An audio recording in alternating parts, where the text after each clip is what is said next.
basically, I think people think of, fighters like BJ Penn or something when they talk about Hawaiian fighting pioneers. But as far as fighting Hawaiians or people fighting for Hawaii and a pioneer in that regard, no disrespect to any other Native Hawaiians with their efforts that are not being mentioned here, but it's hard to hold a candle to how much you have done. I know having a promotion like Bellator that helps allow you to express yourself in media, walkouts, etc. helps. But can you speak on where you hold, being a fighter for Hawaii as opposed to being a champion? Both are great, but how do they rank in your heart?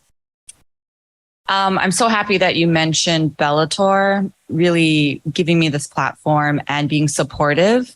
I'm not sure how it is with other organizations, but I do feel like you don't have that autonomy or support that Bellator provides me.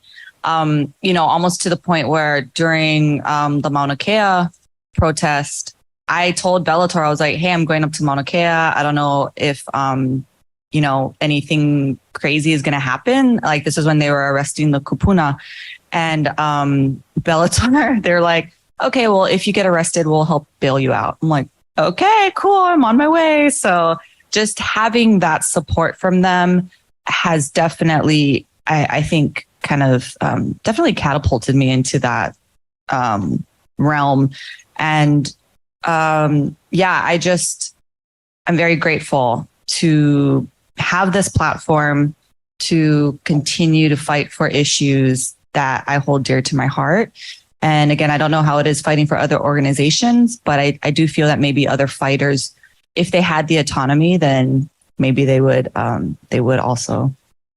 And curious, obviously, I can only express so much as media, but whether it's media, fighters, people in the space, or just your, Native Hawaiians, do you get a lot of positive and people expressing the positivity, the emotion that it means to have somebody representing causes that maybe aren't widely known, but are very important to us? Yes. And, when you're in the public spotlight, you are under so much scrutiny. It doesn't matter what you do. You're always going to have haters. You're always going to have trolls and people who don't believe you, or just people that have something negative to say.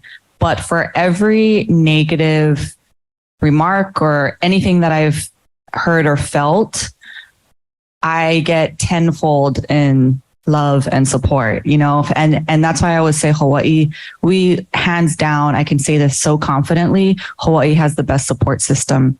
And I've had nothing but positive, overwhelming messages, especially when I shared my story of what happened when I was younger. And so, the support has been overwhelming, and I credit Hawaii for that, for just being the best support system there is. Absolutely. And it's good to know you're getting the positive reinforcement for these good things. But focusing while we're here, the fight, I don't want to, I don't want to focus too much on the number you gave as far as, maybe 2, we'll see your plan, because when I look at you as a fighter or your socials to see what you're up to, you look focused, you look in great shape. You're training with high level partners as usual, coaches. You seem very passionate. So sometimes when you hear fighters mention their plans, they can be accused of having one foot out the door, but by your actions, it doesn't seem that way. Do you have everything compartmentalized? Do you feel in your head going into this? I don't know. I think, like you said, 1 foot in, 1 foot out, every fight. And honestly, throughout my whole career, that's kind of how I felt like I was going into every fight. I was like, oh, I don't know if I want to do this anymore. That was literally every fight. Like, even when I was going for the belt, even when I got the belt, at the peak of my career, I'm like, I don't think I want to do this. And so I think I've always kind of had that mindset throughout the entirety of my career. But I am in a phase, I am in a different chapter of my life now, and including my personal life, where, it is coming to a close. And so I just want to finish strong and leave a legacy behind me that it wasn't a fluke, that I made it to the top, that I belong at the top, and I did the work. I put in my time to the sport and to the MMA community, and I'm respected as a fighter for my skills and, what I do in the cage as well as outside of the cage. So that's the goal, is to finish my career strong. I don't want to finish on a loss, unless it's like for the belt, and it's a good fight. But I definitely want to end on a good note. Even if it's a loss, I want it to be a badass fight. Hey, Kay Williams for Can Chronicles Media. Your last 4 fights have been won by decision. How gratifying this Saturday would a result against Watanabe be if it was a KO or a submission? Yep. I've been trying to channel that younger Ilima that was going for the finishes, going for the submission wins. And I am kind of disappointed, honestly, that all of my last wins have been by way of decision, because I do pride myself in having the most finishes out of any of the women in the division. And I do pride myself in being a product of 10th Planet Jiu-Jitsu, 10th Planet San Diego, where we're always on the hunt for the finish. So I would love to get back a definitive finish in this fight against somebody like Watanabe. We're both 2 of the top best grapplers in the division. Haven't really seen too much of her defensive jiu-jitsu. Our ground games are very different. Even though we're like the top grapplers, it's very, very different. So, but like you said, a knockout would be amazing. I feel like I've never really got a real knockout, except like the beginning of my career against the soccer mom, but I don't really count that. Like, I want a legit knockout, So, that would be super cool, especially in Hawaii. Everybody loves when we stand and bang. So that would be amazing. Absolutely. And what does the term legacy mean to you, both professionally and personally? So somebody asked me that this morning and I started crying, but my legacy, I remember being asked this when I first won the belt. And I said that my legacy, I just wanted to make my parents proud. No matter what happens in my career or in my life, I just want to make my parents proud of me because I think they're the best human beings in the world. So if my legacy, that remains the same. I just want to make my parents proud. And I do want to be remembered more for what I do outside of the cage, because at the end of the day, I no longer value myself based on whether or not I have the belt, based on what my fight record is. I don't hold myself to that anymore like I did when I was younger. And I feel like I'm very whole right now. And so, the next chapter of life is starting soon.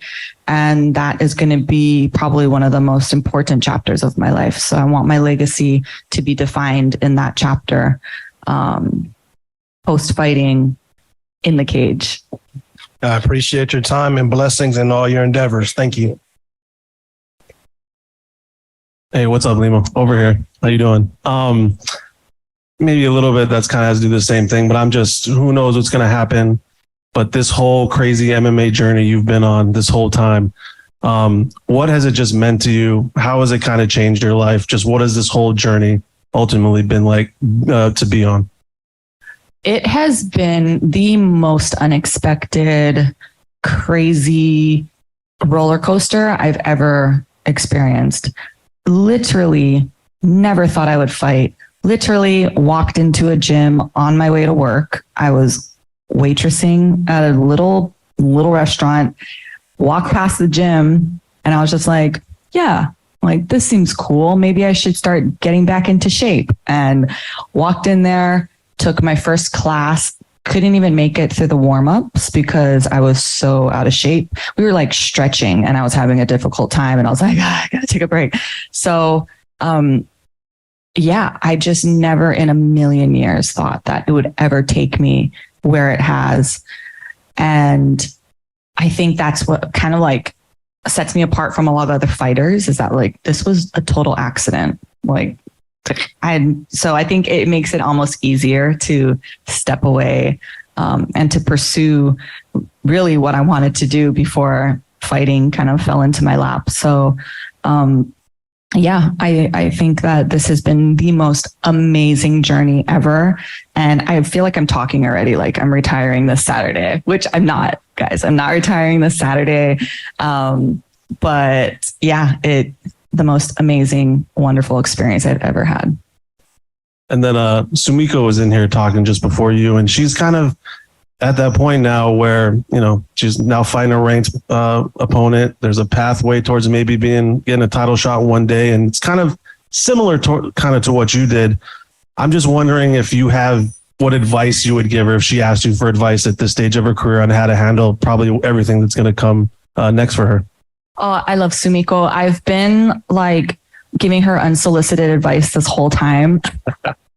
I like message her. I'm like, okay, girl, you got to do this. You got to do that. And then when I found out she was fighting Vita, I was like, okay, here's my unsolicited advice about her. I fought her, this, da, da, da, da. So yeah, I think Sumiko is going to be amazing. And she's definitely on that path now. I feel like when it comes to Hawaii fighters and you know, Bellator Hawaii, all this, I would love to kind of like pass the torch on to her. She would have paved her own way regardless if I existed or not. She's incredible. She's an incredible fighter. So yeah, she definitely would have made her own path. But if I could give her advice, girl, just keep doing what you're doing. If you need help with anything, let me know.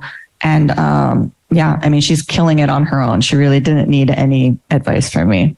Right on. Thanks. Oh, but also post more. She needs to post more on social media.